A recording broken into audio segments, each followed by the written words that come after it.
اعوذ باللہ من الشیطان الرجیم، بسم اللہ الرحمن الرحیم۔ یا ایہا الذین آمنوا لا تقربوا الصلاة وانتم سکاریٰ حتی تعلموا ما تقولون ولا جنوبا الا عابری سبیل حتی تغتسلوا وَإِن كُنتُم مَّرْضَىٰ أَوْ عَلَىٰ سَفَرٍ أَوْ جَاءَ أَحَدٌ مِّنكُم مِّنَ الْغَائِطِ أَوْ لَامَسْتُمُ النِّسَاءَ فَلَمْ تَجِدُوا مَاءً فَتَيَمَّمُوا صَعِيدًا طَيِّبًا فَامْسَحُوا بِوُجُوهِكُمْ وَأَيْدِيكُمْ إِنَّ اللَّهَ كَانَ عَفُوًّا غَفُورًا۔ ترجمہ: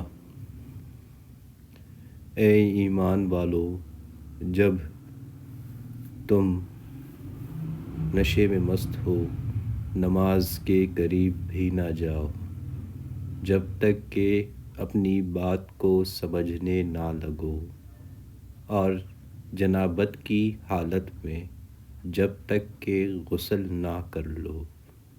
ہاں، اگر راہ چلتے گزر جانے والے ہو تو اور بات ہے، اور اگر تم بیمار ہو یا سفر میں ہو یا تم میں سے کوئی قضائے حاجت سے آیا ہو یا تم نے عورتوں سے مباشرت کی ہو اور تمہیں پانی نہ ملے تو پاک مٹی کا کسوت کرو اور اپنے منہ اور اپنے ہاتھ مل لو، بے شک اللہ تعالیٰ معاف کرنے والا بخشنے والا ہے۔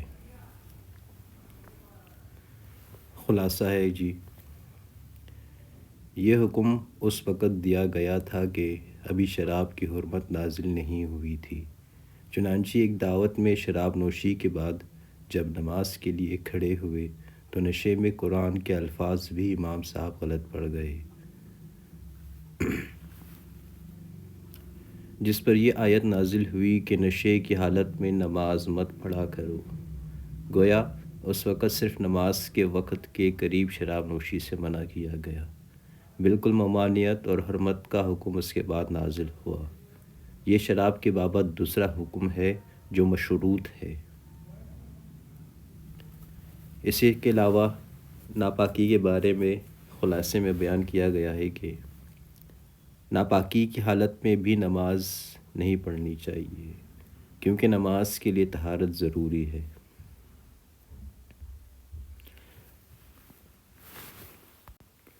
راہ چلتے مسافر کے لیے جو کہا گیا ہے کہ مسافری کی حالت میں اگر پانی نہ ملے تو جنابت کی حالت میں ہی نماز پڑھ لو، اس کا یہ مطلب نہیں ہے جیسا کہ بعض نے کہا ہے، بلکہ جمہور علماء کے نزدیک اس کا مفہوم یہ ہے کہ جنابت کی حالت میں تم مسجد کے اندر مت بیٹھو، البتہ مسجد کے اندر سے گزرنے کی ضرورت پڑے تو گزر سکتے ہو۔ بعض صحابہ کے مکان اس طرح تھے کہ انہیں ہر صورت میں مسجد نبی کے اندر سے گزر کر جانا پڑتا تھا۔ یہ رخصت انہی کے پیش نظر کر دی گئی تھی۔ بحوالہ ابن کثیر۔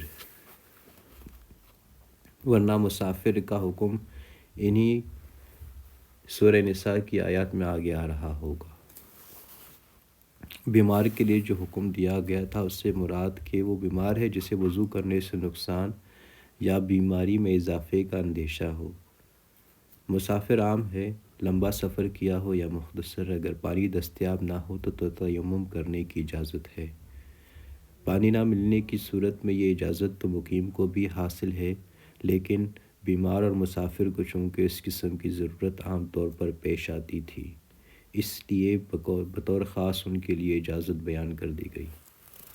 قضائے حاجت سے آنے والا اور بیوی سے مباشرت کرنے والا، ان کو بھی پانی نہ ملنے کی صورت میں تیمم کر کے نماز پڑھنے کی اجازت ہے۔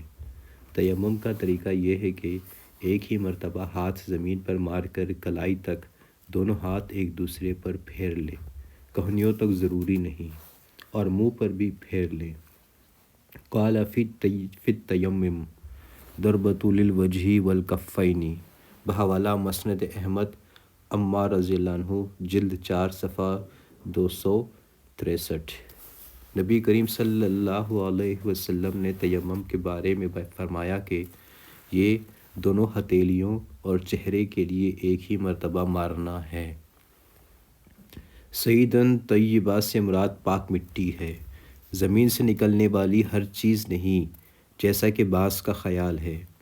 حدیث میں اس کی مزید وضاحت کر دی گئی ہے، جو تربتها لنا طہورا اذا لم نجد الماء، بحوالہ صحیح مسلم کتاب المساجد۔ جب ہمیں پانی نہ ملے تو زمین کی مٹی ہمارے لیے پاکیزگی کا ذریعہ بنا دی گئی ہے۔